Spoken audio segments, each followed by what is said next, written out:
No programa dessa semana, a gente vai te apresentar a nova coordenadora do curso de Comunicação Social, Ivana Gouveia. Ivana, conta pra gente como é que você chegou à coordenação da Faculdade CCA? Mandei o meu currículo pelo site. A faculdade colocou um anúncio no jornal dizendo que estava recebendo currículos. Eu enviei e o meu currículo foi selecionado, entre outros, para uma entrevista com a direção acadêmica. E na primeira conversa, foi uma conversa agradável, interessante, e acabou que eu estou aqui. E você está aqui há menos de um semestre. Como é que está sendo essa sua trajetória? Vai fazer 3 meses, né? Agora, eu estou achando bem interessante. A experiência eu ainda não tinha tido uma experiência de coordenação de curso, só a experiência em sala de aula e coordenação do núcleo de educação e comunicação comunitária em outra instituição. E é uma relação diferente do ponto de vista acadêmico, da relação do professor com o aluno, né? Essa relação da coordenação. Mas é algo bem interessante. Eu digo que é uma posição, na minha visão, é uma posição de mediação, de estar entre vocês, alunos, entre os professores, e tentando fazer com que o curso flua da melhor forma possível, né? Para que seja algo bom e agradável para vocês e que seja algo também prazeroso e bom para os professores. Agora a gente vai voltar um pouquinho atrás para a gente poder te conhecer também, né? Aonde você se formou, quando você se formou, por que você resolveu estudar comunicação?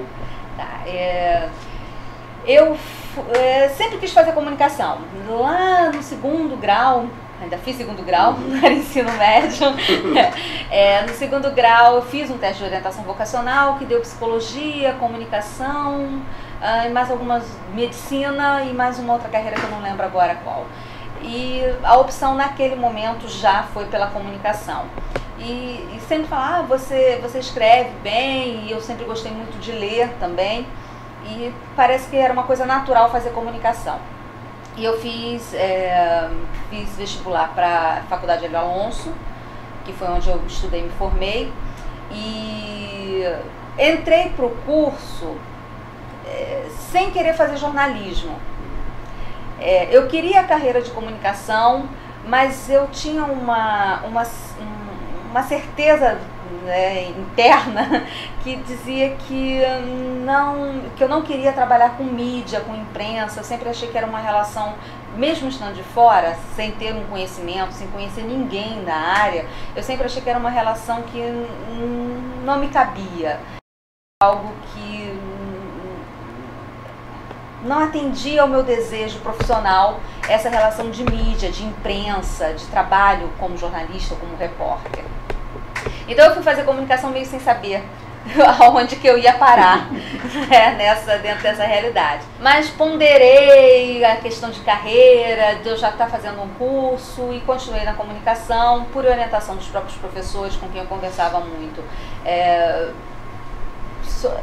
Me indicaram, né, que o ideal seria eu fazer jornalismo, então fiz a carreira de jornalismo, e já no 2º ano de faculdade já comecei a estagiar. Nos 2 estágios que viraram as minhas 2 experiências profissionais, e nos 2 estágios em que eu não estava procurando coisas, carreiras, estágios, né, ligados ao mundo do jornalismo mesmo, ao mundo da imprensa. Então eu comecei a fazer um estágio numa empresa estatal, que era Furnas, e é muito engraçado, porque todo mundo me pergunta, na assessoria de comunicação? Não, na engenharia de manutenção. Nossa. E aí todo mundo fala, engenharia de manutenção? O que faz uma jornalista? Era um estágio de jornalismo na engenharia de manutenção. Foi uma sacada muito legal que eles tiveram lá, porque eles têm um manual de normas de manutenção. E eles estavam precisando de alguém para revisar esse manual. E numa discussão lá deles interna, eles pensaram em chamar alguém de letras para fazer a revisão, mas um dos engenheiros falou que não, isso não é para o pessoal de letras, isso é para o pessoal de comunicação. E aí fizeram a seleção para um aluno de jornalismo, No começo, eu só revisava mesmo as instruções de manutenção e era muito engraçado porque chegavam aquelas normas de manutenção de linhas de transmissão, de subestações de energia, de gerador, de turbina. E às vezes eu lia e eu falava, caramba, será que é o português do engenheiro que não vale nada ou é a minha engenharia que está por fora? E dentro de um departamento de engenharia só com engenheiros, eles me explicavam tudo, me davam passo a passo, diziam o que tinha que fazer, aí eu conseguia entender o que eles estavam querendo dizer, se estava mal escrito ou se era eu mesmo que não estava entendendo. Acompanhei muito o procedimento de manutenção, de ir a campo, de ver como acontecia, era algo bem legal, isso como estagiária. E o segundo estágio foi lá na faculdade mesmo, na Hélio Alonso, no Núcleo de Educação e Comunicação Comunitária, que é um núcleo que estava nascendo na faculdade, que trabalhava com essas atividades de extensão comunitárias. E eu, estudante, estudava e fazia os 2 estágios, era a 7ª maravilha do mundo para mim, né? Quando eu me formei, esses 2 estágios viraram os meus 2 primeiros trabalhos.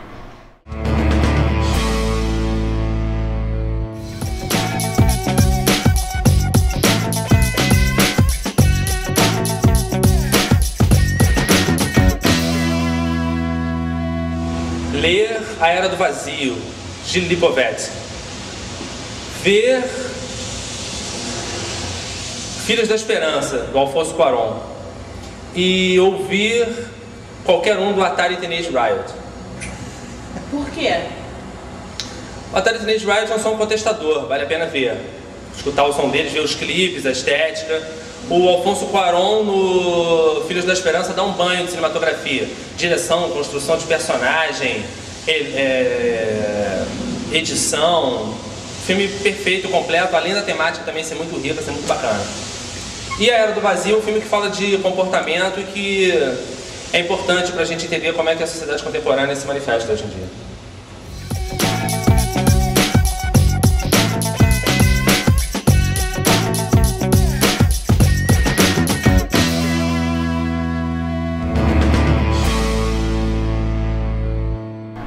Você começou a dar aula em que disciplina? Para o curso de comunicação mesmo? Mas com que disciplina? Para o curso de comunicação, numa disciplina que aqui na grade daqui da CCA se chama Laboratório de Comunicação. Uhum. Tá, lá na Hélio Alonso tinha um outro nome, é uma disciplina que não tem mais no currículo deles lá. Que é uma disciplina super legal. Para mim foi ótimo, eu estava começando a dar aula. Eu já conhecia bem a estrutura da faculdade, porque eu coordenava o jornal e depois eu passei a coordenar o Núcleo de Educação e Comunicação Comunitária, aquele núcleo que eu tinha sido estagiária, né, na época que eu era estudante, né, eu passei a coordenar esse núcleo. Então, assim, eu conhecia bem a estrutura da faculdade, porque o núcleo, ele utilizava toda essa parte de estúdio, fotografia, rádio, né, tudo que a faculdade oferecia, a gente utilizava no Núcleo de Comunicação Comunitária para o trabalho com as comunidades que a gente fazia. E isso foi muito legal começar dando essa disciplina, porque eram alunos de primeiro período, que é uma graça, sabe? É muito legal trabalhar com vocês chegando na faculdade, sabe? E com uma disciplina que era apresentar esses recursos, apresentar o que viria, o que vai ser, né, a profissão de vocês, o exercício da profissão de vocês. Então foi uma experiência muito boa. Quando essa disciplina saiu da grade lá da Hélio Alonso, eu assumi disciplinas teóricas, que são 2 disciplinas que eu adoro dar, que é Teoria da Comunicação e Teoria do Jornalismo. Teoria da comunicação não dos grandes terrores dos alunos de comunicação. Teoria da comunicação é bem complicado mesmo. Eu acho até, principalmente assim, no primeiro período que vocês pegam o comecinho da teoria da comunicação, é difícil, porque vocês estão saindo do ensino médio, né, sem terem visto isso, sem terem visto nada muito teórico, nada muito conceitual, e começam a se deparar com essas matérias. Mas é um baque, acho que é um choque que é necessário. E eu dou uma parte da teoria da comunicação em que a gente trabalha, vamos dizer, eu trabalho na teoria da comunicação questões mais contemporâneas, Então eu trabalho com um tema que eu chamo sociedade, que eu chamo não, que é chamado Sociedade da Informação. Então eu consigo trazer essas questões, discussões da tecnologia, dos impactos da tecnologia, do que é informação no mundo de hoje, do valor que essa informação tem, do impacto que isso tem na vida das pessoas, de como as pessoas podem se apropriar dessas tecnologias. É um trabalho legal com teoria da comunicação. E em teoria do jornalismo é uma disciplina nova, né? É uma disciplina que, vamos lá, se formos ser generosos, vamos dizer que ela tem 20 anos, né? Que seria uma comunicação da teoria da comunicação, mas que, assim, para mim é fantástico trabalhar com teoria do jornalismo, porque em alguns momentos é o primeiro contato mais crítico que os alunos têm a respeito do jornalismo.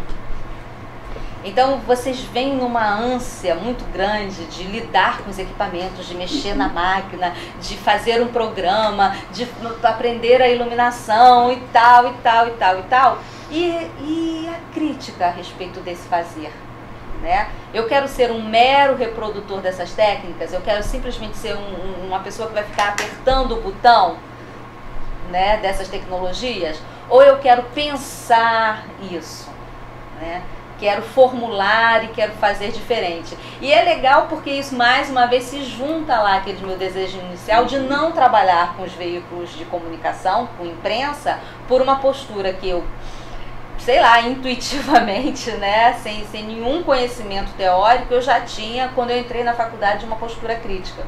Então agora eu tenho um certo embasamento teórico, né, que eu acho que ainda pode aumentar muito, para poder criticar, né, o modo como o jornalismo é feito, o modo como as tecnologias são usadas, né, e eu acho que isso é muito importante dentro do curso de comunicação, porque vocês não estão aqui para serem operadores, vocês não estão fazendo um curso técnico de operador de áudio e vídeo, de manejador de computador para fazer texto. Né? Vocês vão aprender todas essas técnicas, elas são necessárias, né? Mas o pensar criticamente, o embasamento teórico, a questão filosófica, crítica, ela é extremamente necessária para o bom exercício profissional. A gente ouve muitos professores dizendo que você precisa saber como se faz, mas você também precisa pensar em como fazer também, né? Exatamente. Eu digo não, tem um professor, que é o Aloysio Trinta, que ele, no livro dele, ele fala disso, de um tripé, que seria o tecnicamente competente, né, criticamente, quer dizer, pensar criticamente, o saber fazer, né, o tecnicamente competente, o criticamente, agora esqueci qual é o adjetivo que ele usa, e a questão ética também. Então é o saber fazer, o pensar no que está fazendo e ter uma postura ética, que só a compreensão do seu papel social, do que você como profissional de comunicação está fazendo no mundo, vai trazer, sabe? O exercício ético da profissão, ele só vai vir para quem pensa a profissão. Então, saber fazer é importante, manejar é importante, né? Você só vai conseguir ficar em qualquer lugar que você vai trabalhar se você for tecnicamente competente, tá? Mas você tem que ter um pensamento crítico também a respeito do que você faz para você conseguir chegar a algum lugar.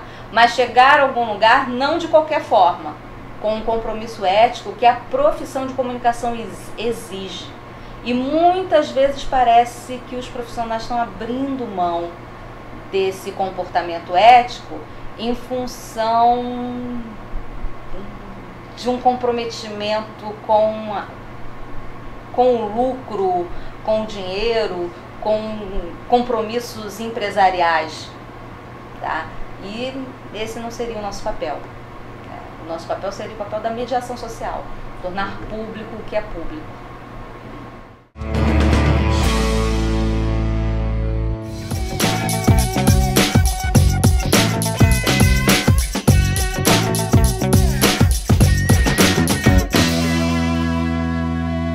Poeta, o que ler sempre Poesia. Poesia acho que é fundamental de ler poesia, literatura, filosofia, história.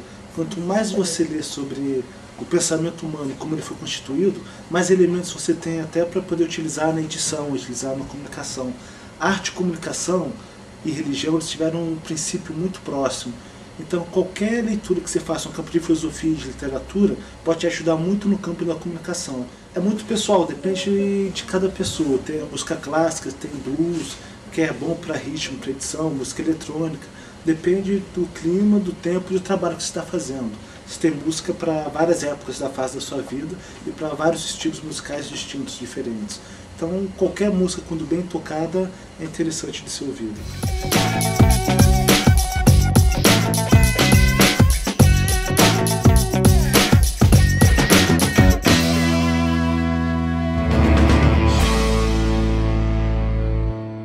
A gente vai falar agora sobre o mercado profissional. Você não se arrepende, Ivana, de não ter ido para a redação, trabalhado na geral? Porque a gente conversa muito com os professores, principalmente de jornalismo, né?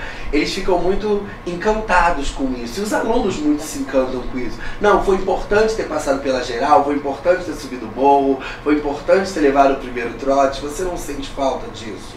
Não, eu não sinto falta. Até porque eu passei por isso tudo sem estar na grande imprensa. Eu fazia um trabalho de comunicação comunitária em que eu subia o morro, aliás, muito mais do que se eu estivesse fazendo com uma outra relação, né? Se eu estivesse fazendo reportagem pura e simplesmente. Quer dizer, essa é claro que é completamente diferente da vivência de uma redação. Eu acho importante sim a vivência de uma redação, eu acho muito legal porque é uma experiência única, tá? Mas pra mim, eu não me arrependo, sabe? Em nenhum momento da minha carreira, assim, em nenhum momento da minha vida eu digo que isso me fez falta ou que me faz falta. Não sinto essa falta, mas eu entendo a importância disso, sabe? Eu concordo que é importante, eu acho legal. Eu já levei aluno para visitar Parque Gráfico do Globo. Então você começa lá na redação e aí você vê todo um encanto, tem um encanto sim, é muito legal. Daquela coisa de você passar pela redação, de você ver um jornalista mais antigo na ativa, de poder acompanhar o trabalho desse cara. Eu já fiz... uma das outras coisas que eu já fiz muito em paralelo às minhas atividades profissionais foi trabalhar com rádio comunitária. Então, eu participava de uma ONG que trabalha com capacitação em rádio, para rádio comunitária. E eu tive contato com rádios comunitárias e com rádios comerciais também. Aliás, antes de entrar na faculdade, o primeiro lugar que eu fui, quando eu comecei a falar em fazer comunicação, uma amiga dos meus pais, que tinha um amigo que era jornalista, me levou para conhecer a Rádio Nacional. Aquilo foi um barato para mim, né? Bem novinha ainda, no segundo grau. É importante sim.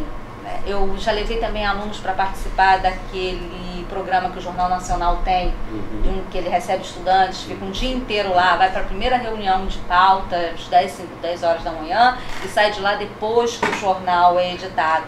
Assim, eu vejo os alunos encantados com aquilo, é legal, é um encanto sim, eu acho que é bom, é necessário, mas assim, sem querer ser snob, sem querer ser nenhum tipo de soberba, mas pra mim não, sabe?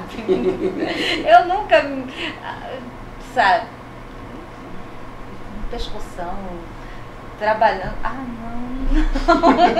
não, eu prefiro ler um livro, sabe? Eu posso estar errada, mas é assim. O que seria um bom profissional de comunicação? Você comentou anteriormente que ele precisa saber fazer, né? Ele precisa ser crítico. E ser ético. Eu acho que é isso mesmo, né? Ter competência, saber manejar, né? Mas ser ético acima de tudo, sabe? Ter plena consciência do seu papel na sociedade. E qual é o papel do profissional de comunicação? O profissional de comunicação, no meu entender, ele é um mediador social. Ele está ali para fazer a mediação entre o poder e a sociedade. Então, se ele tem consciência disso, ele pode estar em qualquer lugar, em qualquer profissão, em qualquer área, que ele vai encontrar uma forma de exercer essa função dele, de fazer a mediação social, tá? De lidar com essas instâncias do poder e, ao mesmo tempo, lidar com a sociedade também. Eu acho que isso é o importante, essa consciência. E o jornalista com esse papel de mediador simbólico, ou mediador social, como você chamou, você acha que ele consegue exercer esse papel de uma forma satisfatória hoje em dia? Se fala muito das pressões, né, das redações, das pressões econômicas, né? O jornalismo ele sofre uma forte influência das questões econômicas, né? Vários estudos dentro das teorias do jornalismo mostram isso. Tem até tem um vídeo que eu uso com os meus alunos em teoria do jornalismo, que é um material interno da Globo, em que tem duas pérolas nesse vídeo, que uma é o Arnaldo Jabor dizendo que nós somos jornalistas para fazer as empresas ganharem dinheiro. E o outro é o Alexandre Garcia dizendo que a realidade só acontece quando passa na Globo. Mas essa visão do Jabor de dizer que nós somos jornalistas para fazer as empresas ganharem dinheiro é a visão que impera. Mas eu acho que existem saídas, existem alternativas, mesmo dentro das grandes empresas. Você vê profissionais que estão lá, mas que conseguem exercer a profissão de uma forma ética, conseguem fazer esse papel, sim, da mediação social, mesmo estando dentro de uma grande empresa de comunicação. Tá? Só para citar um nome, que aí a gente entra também naquela questão polêmica. Vou citar um nome que alguém pode dizer, não é assim e tal, mas a gente tem, assim, por exemplo, um Caco Barcelos, que está dentro de uma grande empresa de comunicação e que, pelo que eu vejo do trabalho dele, ele tem consciência desse papel dele como jornalista. Tá? Então é possível, sim. E dentro das mídias que a gente conhece atualmente, a TV, a internet, o rádio e o impresso, o que mais te encanta? Televisão. Eu adoro televisão. E assim, as pessoas têm uma postura que é uma postura muito ligada aos intelectuais, que é uma postura de que eu não vejo televisão é a pior coisa que existe no mundo e tal, né? Eu gosto de televisão, sim. Nem sempre vejo as melhores coisas que tem na televisão. Às vezes eu vejo as piores coisas mesmo, né? Vejo porcaria, vejo mesmo, sem nenhum problema. Gosto de ler sobre televisão também. Não é à toa assim que uma das disciplinas que eu dou de teoria do jornalismo, a gente trabalha com também jornalismo e audiovisual. E eu elegi para trabalhar com os alunos a televisão. Eu poderia ter escolhido cinema, todo mundo trabalhar com audiovisual, vamos lá para as teorias do cinema. É claro que a gente trabalha com algumas teorias do cinema, mas eu trago a televisão para o centro do debate. Acho que até porque a televisão tem uma proximidade maior com o público, né? Você se vê ali, você se manifesta. Eu tenho muitas críticas à televisão, tá? Eu gosto de televisão, mas eu tenho muitas críticas também. Eu acho assim que para a realidade que a gente vive hoje em dia brasileira, a televisão ela acaba sendo a única fonte de informação da maioria das pessoas. E isso não é bom. E aí você chegou no ponto que eu queria usar para poder a gente encerrar a nossa conversa, né? O nosso professor Antônio Brasil, acho que ele também, por ser mediador do IATV, acho que é uma das pessoas mais críticas que existe hoje em dia com relação à televisão. E aí numa aula a gente estava a turma conversando com ele, perguntou, professor, mas algumas pessoas assistem um programa A e outro programa B, quem determina o que é bom ou o que é ruim? Aí ele falou assim, ninguém, você escolhe o que você quer assistir ou não. O que seria, na sua opinião, Ivana, um bom programa de televisão? Um bom programa de televisão. Não é audiência. Um bom programa de televisão para mim seria um programa que me trouxesse coisas novas. tá? Que me prendesse justamente porque está me dando informação que eu não tenho. Tá? Mas para a maioria das pessoas são outras coisas. Então é essa coisa, é um programa, umas pessoas assistem A e outras pessoas assistem B, porque realmente, né, não existe uma fórmula. Eu acho que o que a gente deveria pensar em televisão é que não existe uma fórmula. Né? Existem alguns critérios sobre como você vai fazer os programas, até por conta da forma como as pessoas assistem os programas. Então, eles têm que ser mesmo um pouco mais recortados, porque as pessoas assistem de uma forma que não é igual a ir para o cinema, que você fica completamente imerso. Então o telefone toca, a campanha toca, alguém passa e fala alguma coisa com você, você levanta, vai no banheiro e tal. Então eles têm que respeitar essa postura da audiência. Mas eu não sei o que seria bom para a maioria das pessoas. Eu sei que para mim o que me prende é coisa nova sem ser chata. Queria agradecer a presença da Ivana, muito obrigado. E no próximo programa a gente traz o coordenador de administração e marketing, Almir Tabajara. Até.